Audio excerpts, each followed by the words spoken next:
আজকে আমরা দেখাবো আপনারা একটি ভালো মানের রাং কিভাবে চিনবেন।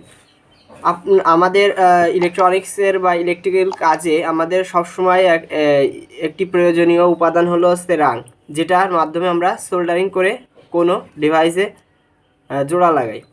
তো এই কোনো ডিভাইসে কাজ করতে গেলে রাঙের একটা বিশেষ ভূমিকা রয়েছে। তাই আমি আজকে দেখাবো কিভাবে একটি ভালো মানের রাং চিনবেন।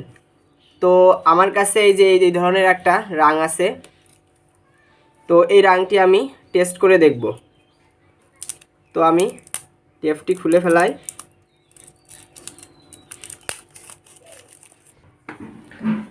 তো আমরা এই টেপটা খোলার পর এখান থেকে আমরা এটা বের করে দেখব যে কি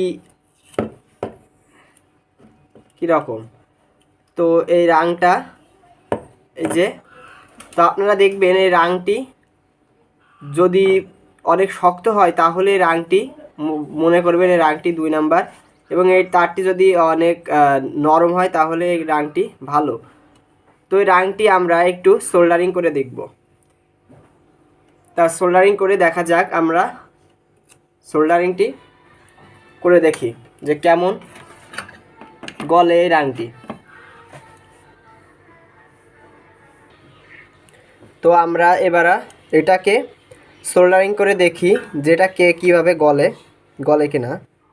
তো আমরা এই সোল্ডারিংয়ের মাথায় এভাবে ধরব।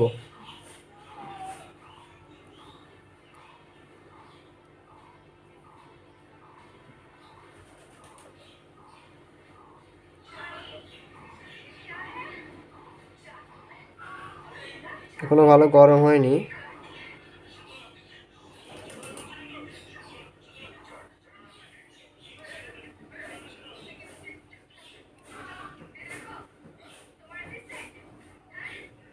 দেখুন এই যে দেওয়ার সাথে দেখুন পানির মতো গলে যাচ্ছে। দেখুন